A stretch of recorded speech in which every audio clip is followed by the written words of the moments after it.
Welcome back. It's now time for our discussion segment. Today we're following up on this week's seizure of over $3 million worth of counterfeit curry at a supermarket in Mandeville, Manchester.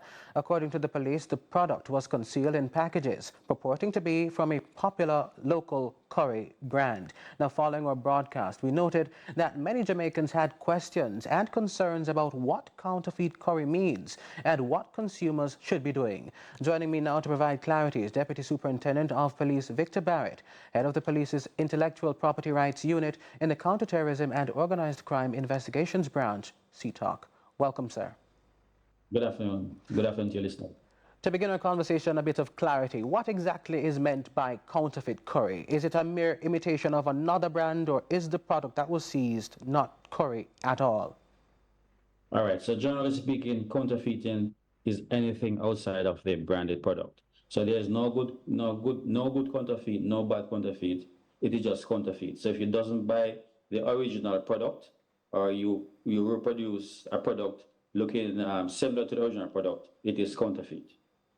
In relation to the issue at hand, which is the curry, no one knows exactly what is in those packages. So we are working closely with the manufacturer and to test and to try and verify what are the ingredients in the packets of curry.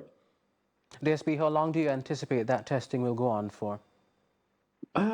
Sometime, because we're working with the manufacturer, so it's time consuming, because we want to, when we educate or when we make a pronouncement, we want to be sure of what exactly we are telling the public. So it will take some time. Now, I understand one person has been arrested in relation to this find. What's the latest regarding that? Yes, ma'am. So one and I can say it's a Chinese national. She was arrested and charged and placed before the court. So she will be answering to those charges of breaching the Trademark Act, because it is a breach of trademark. Got it. Now, help us out here.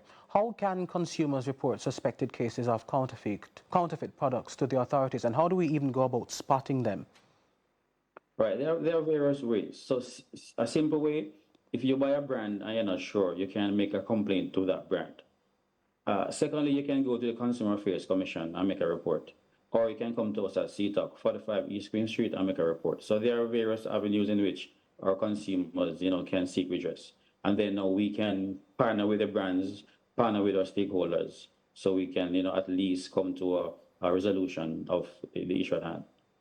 All right. Tell us what the investigation process is. What can you tell us about the investigation process? What will it look like? The process behind identifying and clamping down on probably other sellers who are trying to, offload counterfeit goods.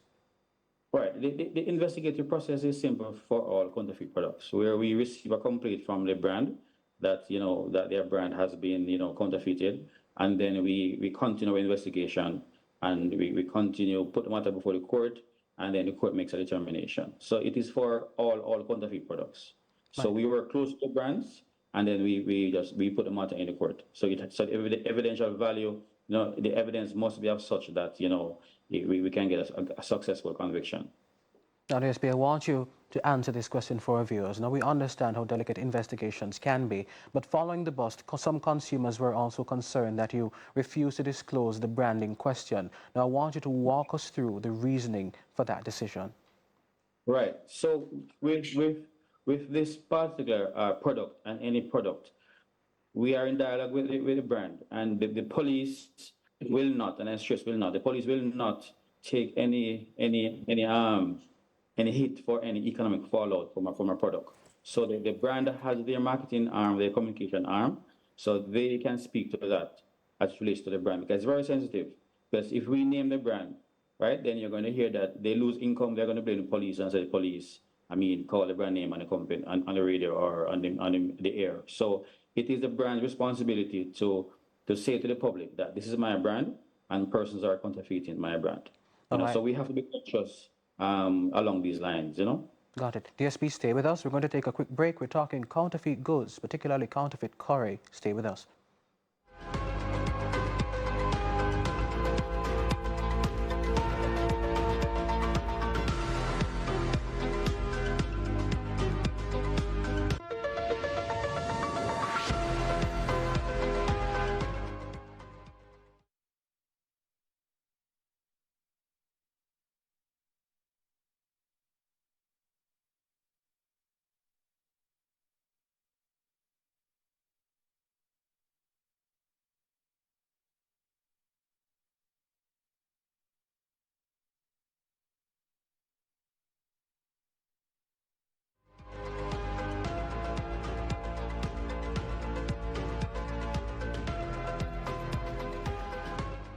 Welcome back. We're talking counterfeit goods with DSP Victor Barrett. Now, Mr. Barrett, before we went to the break, we were talking about why the police opted not to disclose the name of the brand in question, yes? But I wanted to talk specifically about some of the risks or dangers of consuming these counterfeit products. I mean, I always stress it is harmful to your health because a simple reason, because you're not aware of the process, in which these products are made, right? So they might be made in conditions that are not suitable for human consumption. The issue of health and safety is of no moment, as opposed to the branded product that goes through the quality control testing. So when something goes wrong by buying the branded product, you have redress with that company where you can seek civil remedies along those lines. But when you buy counterfeiting, there's nobody to address your issue. And we simply don't know what you're buying. We don't know what they put into the curry. We don't know what they put into the shoes. We don't know what they put into pharmaceutical. It is just bad. And we just ask our consumers to be careful where you buy your product. Disposable income is of concern, but it's best to be cautious. And reading the labels, also, when you look at the syntax, sometimes in the sentence construction, you can tell very well that these products are not from within our region because the language is of such that it is a red flag.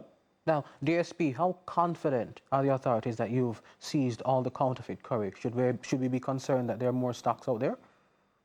Well, we're working closely with the manufacturer, right? So they will point us, in a certain direction. But we are of the view that there are more products out there, but as I indicated, we are working closely with the brand so we can get, the proper information. So we're guided by the brand. To finish our conversation, I want to widen the dialogue just a little more. I want you to talk to me about the reality of counterfeit goods in Jamaica in general and your word of advice to consumers to end. Right. Counterfeiting is bad for the country because what it does, it gives Jamaica a bad name. So persons who want to invest in the country might see Jamaica as a dumping ground for counterfeit. Right. So a good thing that we have a police unit and the government is steadfast in maintaining brand Jamaica. Right. Counterfeiting, funds flowing to organized crime. It affects your health. Right. So in all aspects, it is bad. Right. Counterfeiting also hinges on human trafficking and forced labor. We don't know. So these are issues that persons need to take into consideration, that you might be buying a product that is being produced by somebody somewhere in the world that's been trafficked. I think it is important for you to have a macro view of the entire situation, not just to say, boy, you want to buy a shoes, or you want to buy a pack of curry or a cheap pharmaceutical. Think about persons who may be affected. I always stress to consumers and to my fellow Jamaicans that if it is too good to be true, then you just leave it alone. Sometimes the pricing, when you check the price for the original product, sometimes these products are selling 30-40% below. That's a red flag. So just be cautious. Read the labels, because since I'm into this business, I can tell you, me personally, Victor Everton Barrett, I read labels just to ensure that I am buying something that is good. So I just caution you to be mindful of what you buy and where you buy products. DSP, thank you for your words of caution. That was Deputy Superintendent of Police Victor Barrett, head of the police's Intellectual Property Rights Unit in the Counterterrorism and Organized Crime Investigations Branch, CTOC. Now moving to international news, a cyclone could complicate efforts to recover the bodies of those killed in Kenya's flooding. 52 bodies have been found, but dozens are still missing. Here's Al Jazeera with more. Government workers and volunteers in Mai Mahiu have a large area to cover. They're clearing debris as they look for more bodies, possibly trapped under the mud. Flood waters gashed downstream, carrying huge trees and boulders. Dozens of people and houses on the torrent's path were swept away. Jane Wamboi's harvest cannot be salvaged. This was her family home. There was a body found over there. There are many people who cannot be found. Many of my neighbors cannot be found. Residents say the incident was caused by a blocked drain, which then caused water to accumulate in a gully upstream. That was the level of the water, so you can imagine how much it was. And the people who live here say they are just lucky to be alive. Nahashan Igaria is here to look for his nephew who's missing. He says this was a man-made disaster. This was caused by the State National Railways Corporation. They are the ones who build the culvert downstream and the tunnel upstream. It should be their responsibility to maintain the system. Those who lost everything are at a camp for the displaced. They're getting hot meals, clothes, and medical care. It is yet to be established whether there was even blockage in the first place, because a team is currently on the ground to establish what actually transpired. We have sports after this.